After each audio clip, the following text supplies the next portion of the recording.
Just because we were using a different instrument, a different tool, a different media didn't mean that we would change our process. I think a lot of times we go, oh, it's online, so it's fine. You could be late or you could blow it off. No, it needed to still feel as rich and amazing. So when I'm on a Zoom call with a client, I'm in a quiet space, I've got portraits behind me. I want them to have that same beautiful experience as if they were in my space.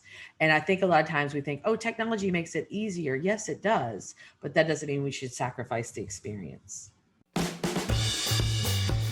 Hey, welcome to the Beginner Photography Podcast. I'm your host, Raymond Hatfield, and today we are chatting with family portrait photographer and PPA president Mary Fisk-Taylor about simple tips for photographers to earn more money with every shoot. But first, the Beginner Photography Podcast, as you know, is brought to you by CloudSpot. Sell your photos through prints, products, and of course, digitals with ease. Set up a storefront in minutes and start earning more with every single gallery that you deliver. Grab your free forever account over at deliverphotos.com and only upgrade when you are ready. I met today's guest, Mary, for the first time at Imaging USA in January of 2020, where she packed an entire conference room, like a giant conference room. And when I say packed, like it was standing room only. And she was talking about how to be a successful photography business owner. And the whole room was absolutely glued to her. And as you'll hear, she's not only incredibly knowledgeable about running a successful photography business, but she's also just one of the most kind and down-to-earth people that you'll ever encounter.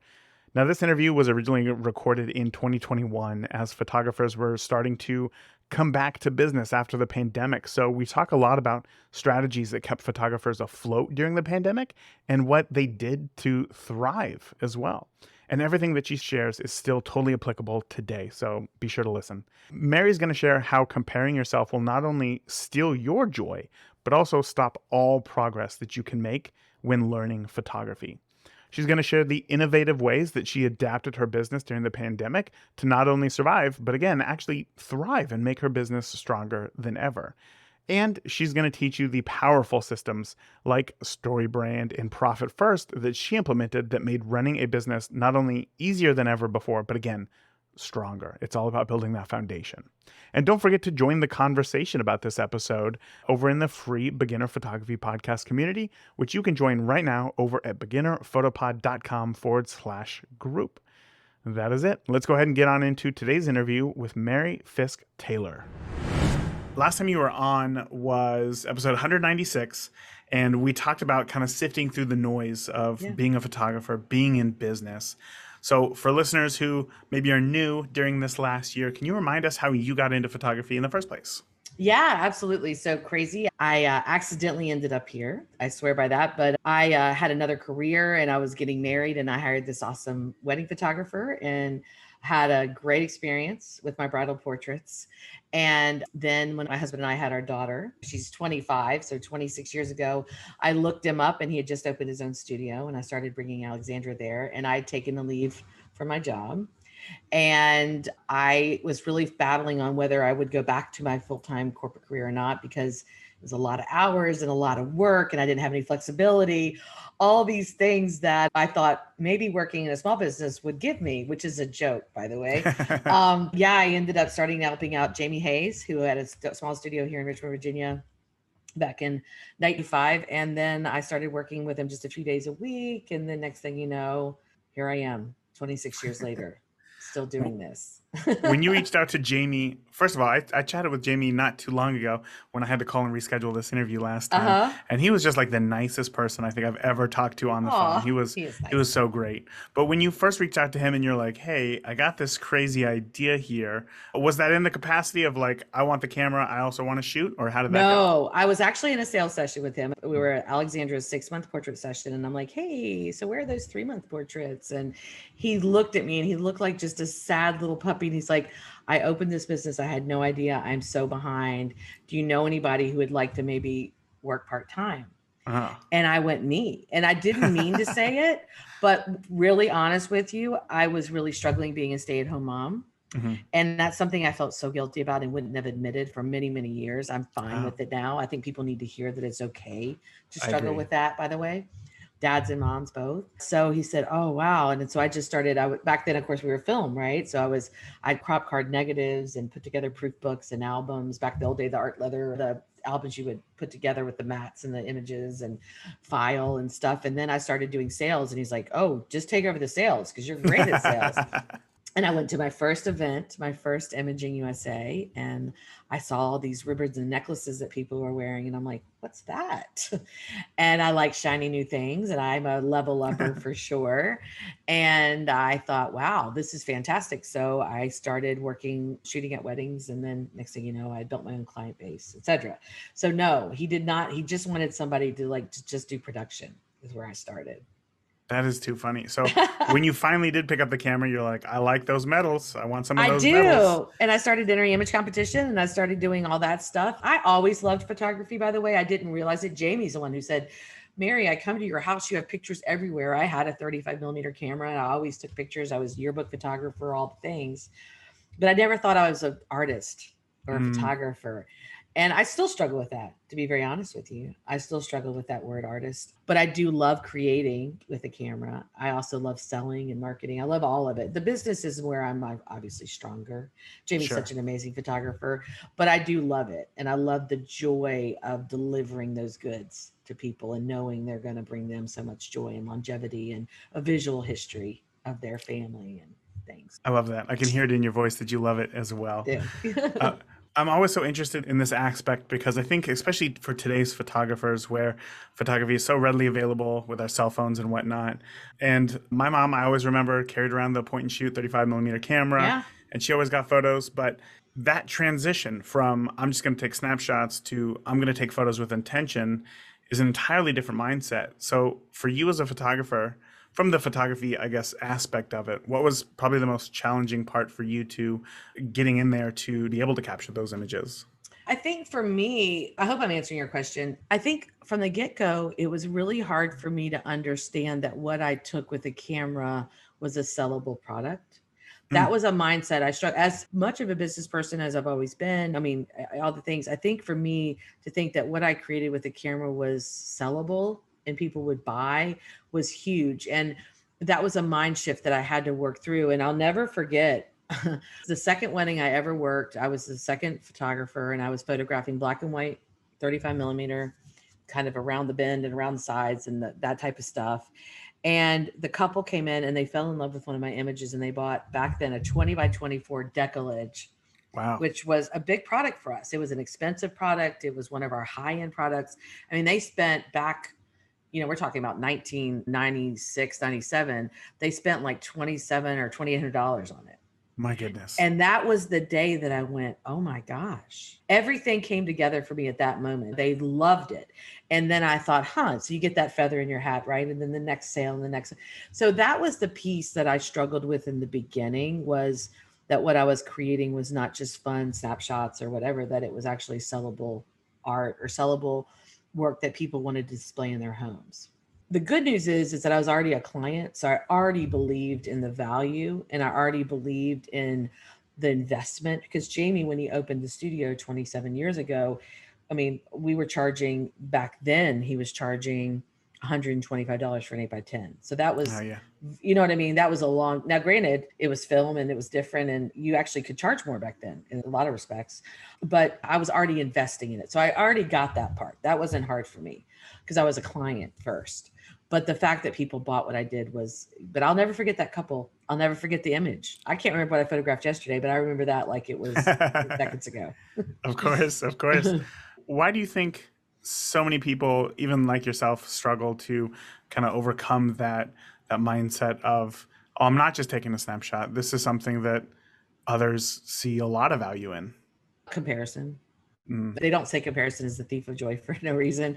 I do think that especially our industry, and because we're such a visual world right now, you're online, you're seeing your competitors, your neighbors, other people's work here and there, and we're always comparing ourselves to other people. I wish that young, newer photographers or people coming in or people that are in and been in for decades would stop and just put the blinders on. I mean, I think we talked about that last time about sifting through the noise. Put those blinders on and pick your lane and just stick with it. I go out of my way to not compare my work to others because it doesn't matter. The only thing I need to worry about is my phone ringing, or is my inbox full? Is my schedule full? Are people buying? Is my bank account have money in it? If that's good, then I don't need to worry about what is going on out there, because all I need to worry about is here. I think that takes an incredible amount of discipline that a lot of us don't have, because especially the ones that are really leaning into being, Jamie struggles with this more than me because he's very much an artist and he's always looking and comparing and checking. And I'm like, you can't, it doesn't matter. Look at us. We're hitting our goals. We're meeting our average sale. Our schedule's full. That's what we need to worry about. Or it's not. Let's worry about this. Let's not worry about what XYZ did down the street. You know what I mean? So I think I'm similar to Jamie in that same sense of, it's like I always want to do better. I always want to take a better photo. But I think because photography is so subjective, it's hard to quantify what's a good image and what's a great image, especially 100%. after you've been doing it for a long time. So sometimes it feels like when you see something that's just a little bit new, maybe that you wouldn't have photographed, it seems like it's groundbreaking. Like this is something entirely different. So I'm right there with Jamie. That's a struggle right there. Yeah, but it's hard. I know today you're heavily involved with the PPA. Can you tell us about your history with the PPA and what your role is today? Yeah, great. So I have been a member of PPA since 1998, and I joined my state affiliate and PPA the same time. I believe in both of those organizations. My state is my fellowship, and where I kind of cut my teeth, and some of the stuff I still teach and certainly practice my business today. I learned at my very first little guild meeting I went to in Virginia. PPA was huge for me because it's where I met my mentors that have given me so much. So I've always been incredibly loyal, and I love image competition. So I got involved with that very early on. So that kept me involved and engaged. And then years go by and I got asked to serve on different committees or groups and things and just volunteer. I got very involved several years ago when we had a charitable arm, when we had PPA charities. From there, I got asked to be on the board of directors. So here I am, almost at the end of my tenure with that. I guess this is my ninth year on the board. I should know that, and I just can't even think. I guess it's about 8 years. You've been busy. 2, 4, 6, 7, 8. Yeah, 8 years. And I'm currently the president of PPA, which has been an honor, and no one's more surprised than me, trust me.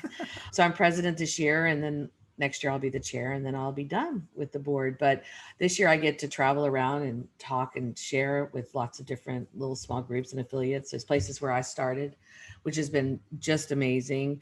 I'm so relieved and grateful that I get to travel. So I get to just do all that cool stuff. So it's been really awesome to say the least.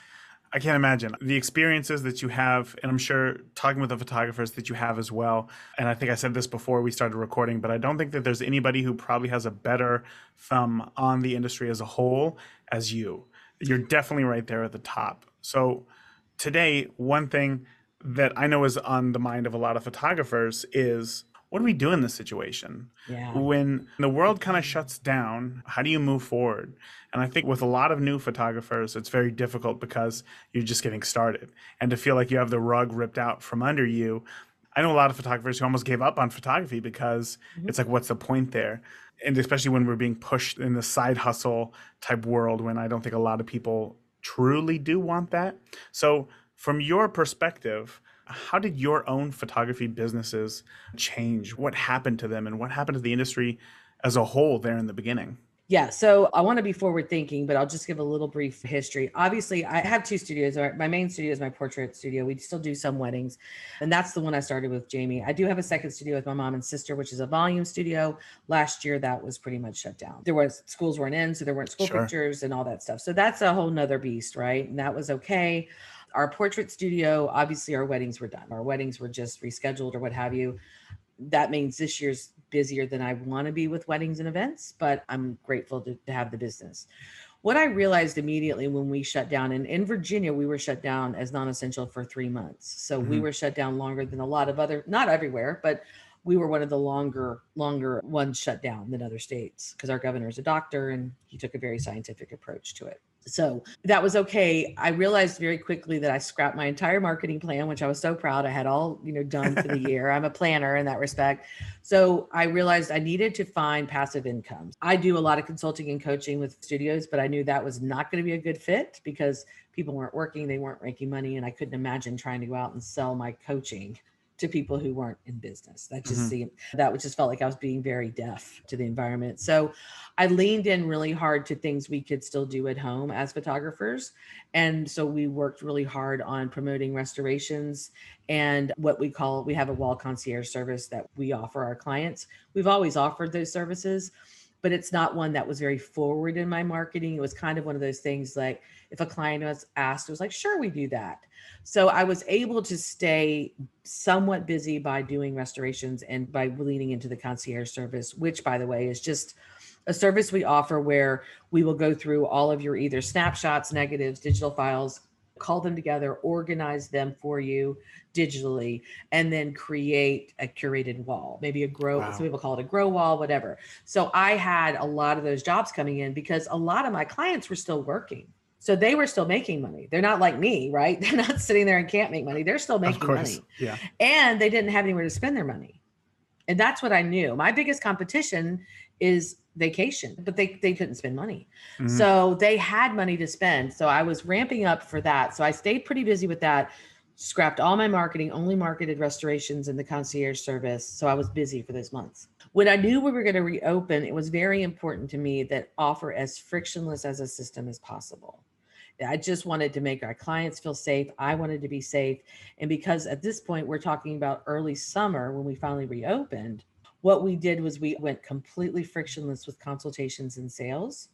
And so the only time we were in person was for the photography session itself, which the majority of those at that time of year for us are environmental because we have a garden in our studio. So it was that we would get online, we would do our consultation, they would walk around their home, we would look at images, we would talk about investment.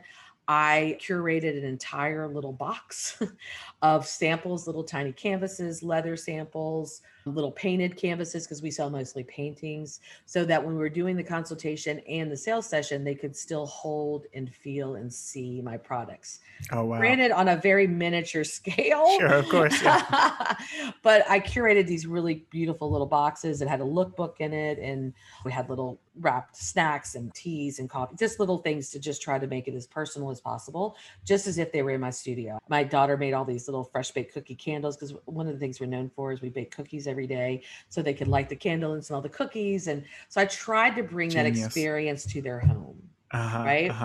So the cool thing that happened is we ended up having our best year ever, mostly because I didn't have any competition. I did not have vacations. They weren't going on holiday. They can't, supply chain, you can't even get new furniture. Interior decorators weren't redesigning the kitchen. Everything was shut down. So there was a lot of money left on the table that I could come in and scoop up. I think because we came up with such a great system that really did help. Because if you had asked me a couple of years ago, oh, just do your sales online, I would have told you that'll never work. They need to be in the camp. They need to be there. They need to see the products. They need to do it. Worked. It worked very well, by the way. So the good news that came out of that for me was that I realized I could now offer this system to my clients, and I was no longer requiring them to take 3 different trips to my studio, that they could choose to just come one time, be photographed, and I was happy to do online or virtual selling and consultations. So that worked really well. And it's something that we've carried over into this year, even though we're open. We offer it because, there's always the mom that's like, I got to get to soccer and pick the kids up, or I'm in traffic, or dad's got stuck, out of town, or they're coming in from 30, 40, 50 miles away. And I'm asking them to make that trip 3 times. Nobody has time for that. Right. Some of my clients still choose to come in and do it all in person, which is great, but we've shifted to a lot online, which quite frankly and selfishly has worked out great for me this year because my travel schedule is so hectic with being president that I was in Colorado Springs the other day and I hopped online and did a Zoom call and I had a nice high 5-figure sale online in Colorado. You know what I mean? Just as long as I can be in person to take the pictures. So that all worked really well for me. I'm very fortunate that we had a brand that supported it. I'm very fortunate that I had the training and wherewithal to make it work. And it did. So coming out of COVID, it's not been as hard on maybe our studio, but I'm seeing it across the industry that it has been. And, there's a lot of fear. This happens a lot. I didn't have a great year. Now I'm suffering. And so now we're fire selling things. We're discounting. We're trying to just get business in the door. which, as all of us know, if we really think about it, that's never a good thing, because what happens is it doesn't fix anything, right? It Of doesn't course. fix it in the long run. Discounts never work down the road, but for small businesses like ours.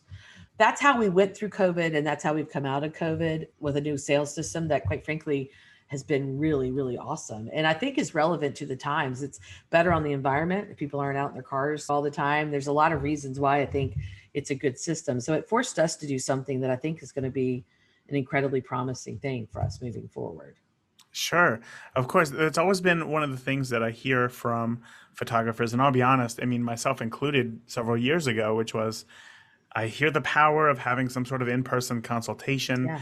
but where do we have these things if you don't have a studio space? Can you just do it at a Starbucks or whatever? Yeah. But this idea of just doing it online, and I did my first one this last year as well, and Uh-huh. it turned out fantastic. Just being able to chat with them online, it worked great. So now going forward, being able to do this, do you think that it's because we just went through the year that we had that people are just now normalized to doing Yeah. things online and that's why it's working for you? Or do you think I that it's think been this way the whole yeah, time? I think it normalized Zoom. It made Zoom a requirement now. Not everybody used to have a computer or internet or a cell phone. Or now everybody has Zoom, right? It's forced Right, us to right. all have Zoom or something relevant to Zoom. So yeah, when I have an 80-year-old grandmother hopping online and hopping on a Zoom call and having not a problem at all getting on there, that tells you how incredibly useful it is. I do think that that's a positive that's coming out of COVID for us, because it's nice that you can still have a business without being present in your business all the time. For me, it's just been great this year, because again, my travel schedule is insane and I was a little bit concerned, but boy, this has made it, I don't worry. I mean, I, Yeah. can schedule a Zoom call anytime and make it work. So that definitely has been a positive thing. For those who are listening to you and like, that's it, I'm sold, like I can do this. What's maybe like one or two tips that you have just for them to get started and feel comfortable with this? So the thing is, and this is something, when Jamie and I went digital back in 1998, when we first bought our first digital camera, one of the things we promised ourselves when we went from film to digital is we weren't going to change the way we did things. Meaning, just because we were using a different instrument, a different tool, a different media, didn't mean that we would change our process. What I mean by that is, back then, what that meant to us was we weren't going to start learning to retouch. We weren't going to do our own printing. We weren't going to do all the things that a lot of digital photographers thought was so awesome about being digital. I still am using a professional lab. I'm still outsourcing my artwork. I'm still doing all those things, even though I could do it myself. I've always valued my time at a higher rate than what I could probably pay somebody else to do it. So if I could pay a retoucher or the lab to do it for this, then I just put that in my costs and I'd spend my time visioning my company, selling, marketing, networking, right? Mm-hmm. Same thing with Zoom. Just because it's something new and different doesn't mean we needed to throw out all the planning and all the solid sales plans we had for so many years. So that's why it was very important to me that we still were doing the consultation and looking at the images of the spaces in the home. Why I put together, and it's not cheap to put together that box. I have about $17 in that box. So my sale has to work, right? Yes. But I know my photography, I know my sales plan, that that $17 is an expense, but I know that if I can't put that little tiny oil portrait in their hand, or the little leathers, or if I can't do that, they can't feel and they can't see it. So I had to do that as well. And then I also still stuck with, I've always used Pro Select, or I have since it came around. I still use Pro Select. I'm still putting the images on the client's wall. I'm still getting the room views. I'm still treating it as if we're in person. I'm serving them coffee and cookies. They're just arriving by a courier and not in my space. I wanted to keep as much of the integrity of the in-person as possible. Mm-hmm. So I think a lot of times we go, oh, it's online, so it's fine. You can be late, it's fine, or you can blow it off, or it doesn't have, no, it needed to still feel as rich and amazing. So when I'm on a Zoom call with a client, I'm in a quiet space. I've got portraits behind me. The dogs aren't going to bark, which they might today, by the way, because I'm at home. The phone's not ringing. I want them to have that same beautiful experience as if they were in my space. And I think a lot of times we think, oh, technology makes it easier. Yes, it does. But that doesn't mean we should sacrifice the experience.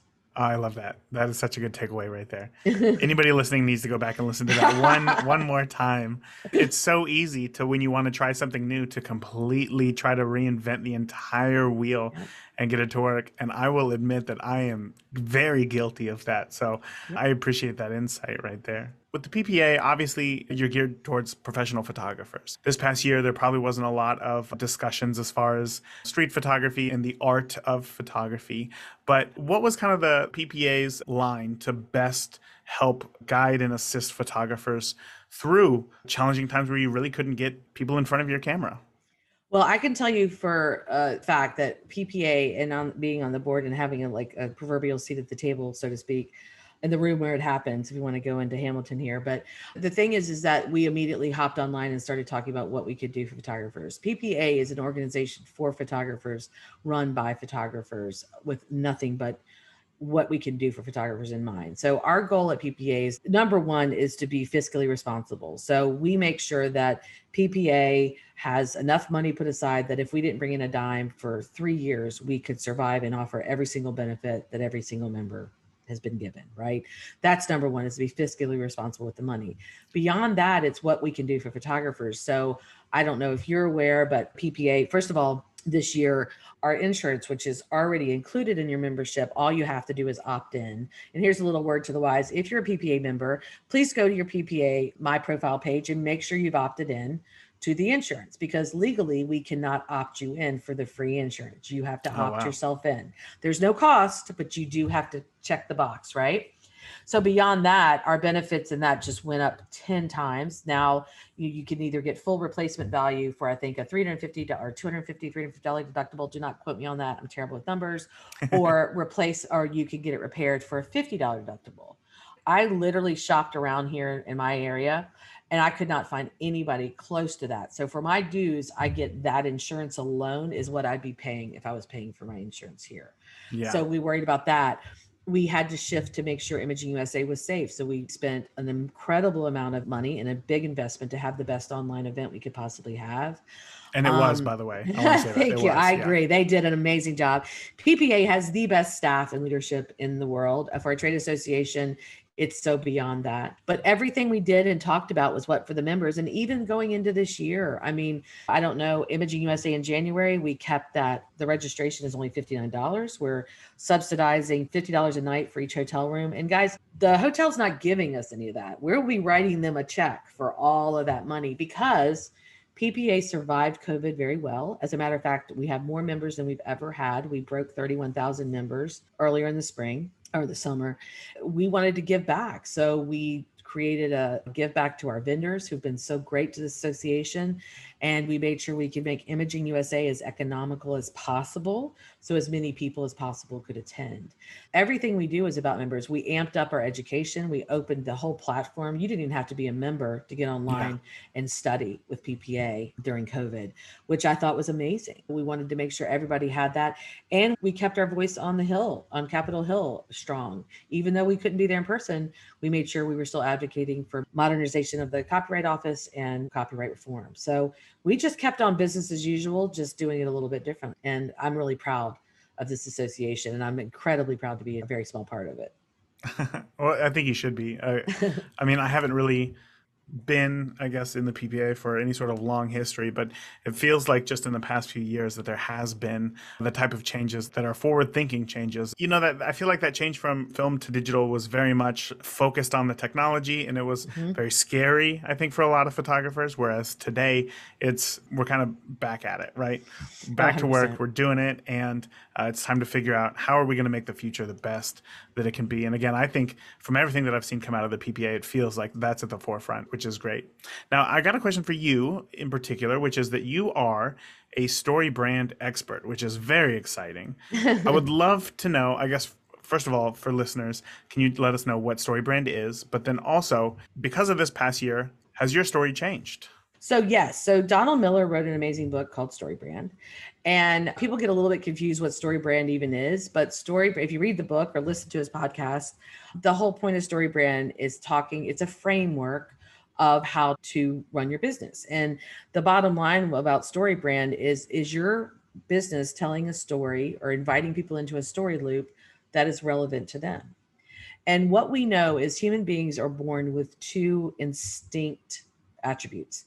We are born to survive and thrive, right? So if I'm sitting here and that book starts falling off the shelf behind me, I know to just get out of the way. I don't even have to Yes. think about it. You're going to get out of the way. You touch something that's hot, you move your hand. Survive and thrive. Like going back to cavemen, you know what I mean? Dinosaurs coming, run, you know, whatever it is. The other is to conserve calories. And what I mean by that is not actually food calories, but our brain. So have you ever been watching TV or driving and you see a billboard or a magazine ad, anything like that, and you start looking at it and you're like, what are they selling? What are Yes. they selling? I have no idea what they're selling. Well, what happens to us as human beings is if we can't figure it out, we shut down and move on, unless we're being forced to. Now in school, we're forced to figure it out or whatever. But you have like 3.5 seconds to catch someone's attention or stop the scroll if we're online. So you need to be quick and you need to be clear and concise. And that's what StoryBrand talks about. And it walks us through an entire framework of being clear and concise and having a very clear message, making sure that we're not talking about ourselves too much. Nobody likes the jackhole at the cocktail party that's just always running their mouth talking about themselves. We all have that like signal, hey, if John catches me, I'm going to do this and rescue me, because you don't want to be stuck with that guy. If you don't know that guy, you might be that guy. So you better check. No, just kidding.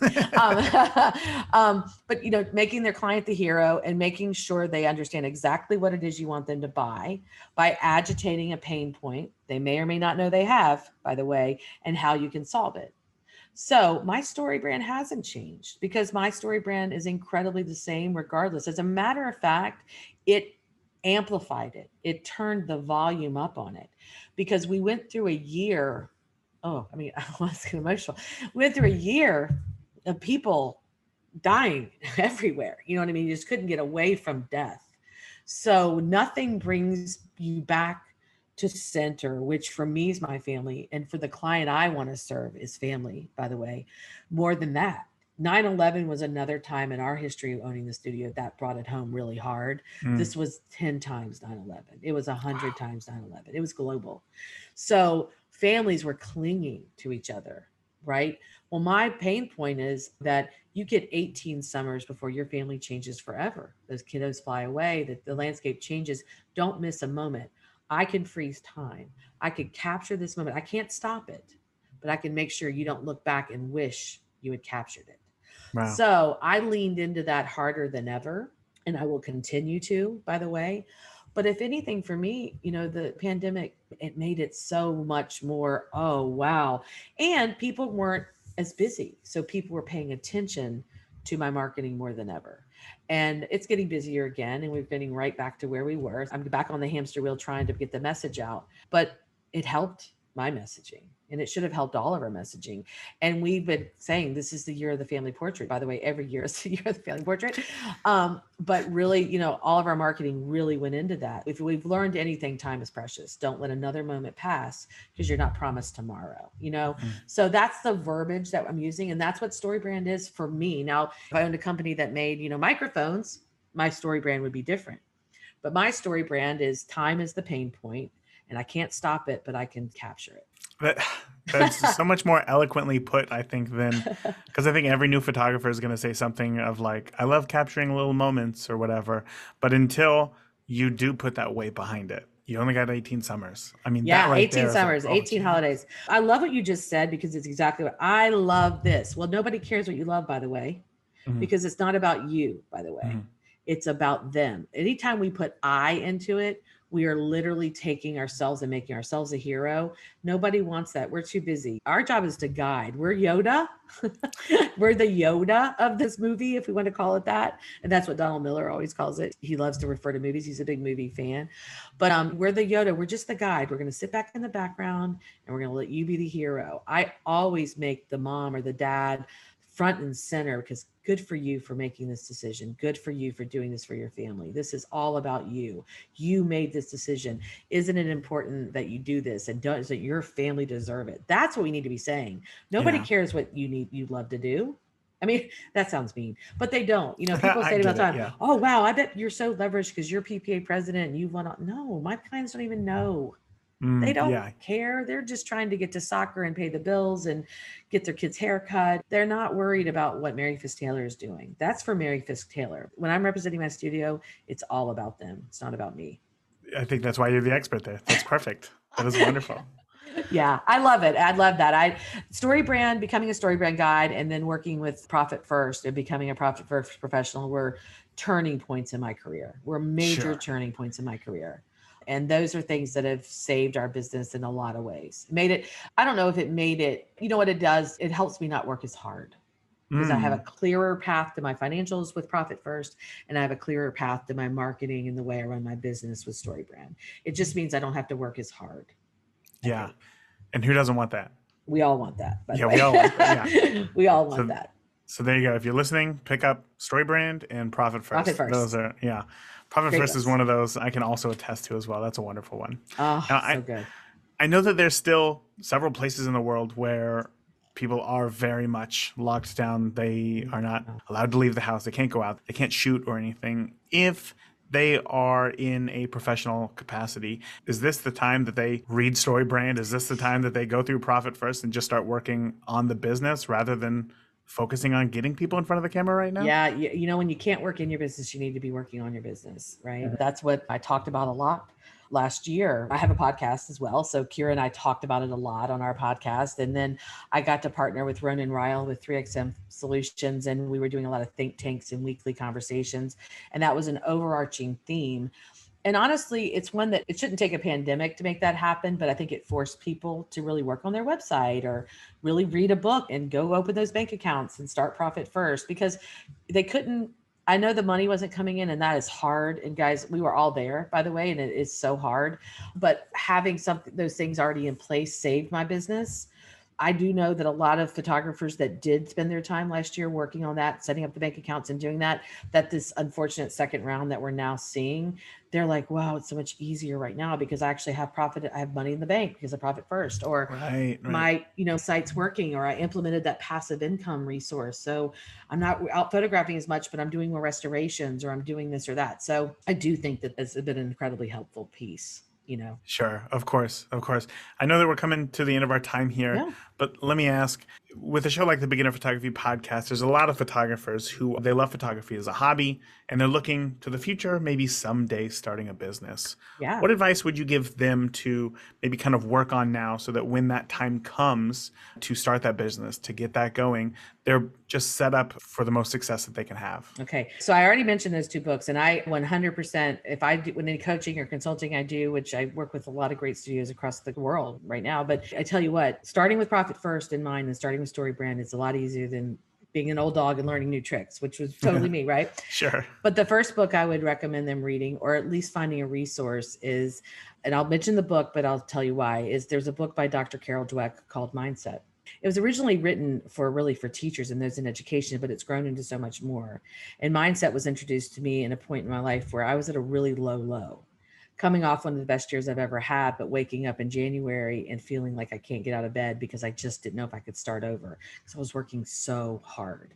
We start a business because we think we're going to have this financial freedom and flexibility and get to do what we love. And I guess 1 out of 3 isn't bad, Right. but there's the financial freedom part and the flexibility are really hard to come by. So mindset for me was so important because it really taught me that I needed to work hard on a growth mindset versus a fixed mindset. So a lot of times I see this in our industry, people say, well, I can't do that. I'm not this, not in my town. I'm not you. I'm not that good yet. One day. Well, that's a very fixed mindset. So if you're going to go out and do this, which is a beautiful thing to do, owning a business is a beautiful thing, but it shouldn't be at the cost of your mental health, your personal relationships. You start hating the art itself when it becomes that hard. So please make sure you're in the right mind space to believe in yourself and to trust yourself and to not compare yourself, to get over perfectionism and know that done is better than perfect because at least it's done. You know what I mean? Done is good. So I'd rather it be bad than unfinished. So Yes. our industry is really guilty of that. They'll just put it aside because it's not perfect. Well, you're the one that's judging that. Your client's going to love it. So the mindset piece for me, and my answer may have been different through the years, but at this point in my career, 26 years in, it's mindset. If your mind is not there that you're going to overcome that stuff, then just wait until it is, because you really have to be in a growth mindset, in my opinion, to find the true success in this industry. And without it, I think it's a lot harder. And most people don't make it because of it, Yeah. I'm currently putting something aside because it's not perfect. So I'm Yeah. going to go ahead and read this book. I'm going to go ahead and go on Amazon. I'm going to buy it Right. and read Yeah. it. Of course, Yeah. I'm going to put the links in the show notes as well. But Yeah. Mary, as always, it is fantastic to talk to you today. Just the amount of wisdom and just real life experience that you have that you're able to share with listeners is a very valuable thing. And I don't take that lightly, and I don't think that the listeners do as well. So again, I want to say thank you so much. And before I let you go, can you let listeners know where they can find out more about you online? Yeah, awesome. Well, first of all, thank you for having me on. I love being on your podcast. I love your podcast. And I love the fact that you have identified the client you want to serve, which is the beginner photographer. And that is so needed. So thank you for doing what you do as well, Raymond. It's really important. But yeah, so MaryFisk-Taylor.com is my website for me personally. And then I do have a podcast with Kira Derryberry called Get Your Shoot Together. So after you listen to this one, maybe you check out mine. But that's where you can get more Mary Fisk-Taylor. So thanks again for having me. It is a hoot for sure. It is so much fun just to hear you guys talk to each other, just the banter that you guys have back and forth. It is so much fun. It's not just like, here's photography, here's how this works. I mean, it really feels like you guys are best friends and we're just in the room. So that's always a joy. But again, Mary, thank you so much for coming on today and sharing everything that you did. I look forward to keeping up with you in the future and seeing what the future has planned for you as well. Well, maybe I'll see you at Imaging USA. I plan on it. Absolutely. I love it. You better come up and say hi. We'll make it and happen. anybody who's listening, make sure you say hi. I can't wait to see everybody and give everybody a big fist bump in Washington, D.C. I always love chatting with Mary. Such a great conversation as always. Let's go ahead and recap what we have learned so that you can implement it into your own photography practice. First, focus on individual goals. When you stop comparing yourself to others in this photography community and concentrate on your own personal growth, you're going to create more personal images and then, therefore, start attracting more clients who love your work. Next, embrace new tools. If the pandemic taught us anything, it's that we can actually adapt pretty quickly when needed to. If we can keep that same mindset, it would be much easier to start implementing new tools that can not only make our lives easier, but also make our clients' experience better too. And lastly, implement those foundational systems. Finding a system for marketing, such as how Mary uses StoryBrand to make her clients the hero of their own journey. Or profit first to ensure that her business is healthy and will grow even in a bad market. But that's the stuff that you need once you realize that photography is so much more than just using a camera. So I want to hear your biggest takeaway, honestly, in the free and amazing Beginner Photography Podcast community, which you can join for free right now by heading over to beginnerphotopod.com/group. That is it for today. Until next time, remember, the more that you shoot today, the better of a photographer you will be tomorrow. Talk soon. Thank you for tuning into this week's episode of the Beginner Photography Podcast. If you enjoyed today's episode, please share it with a friend. Start a conversation. Grow together. That is it for this week. Remember, the more that you shoot today, the better of a photographer you will be tomorrow. Talk soon. Thank you for listening to the Beginner Photography Podcast. Keep shooting, and we'll see you next week.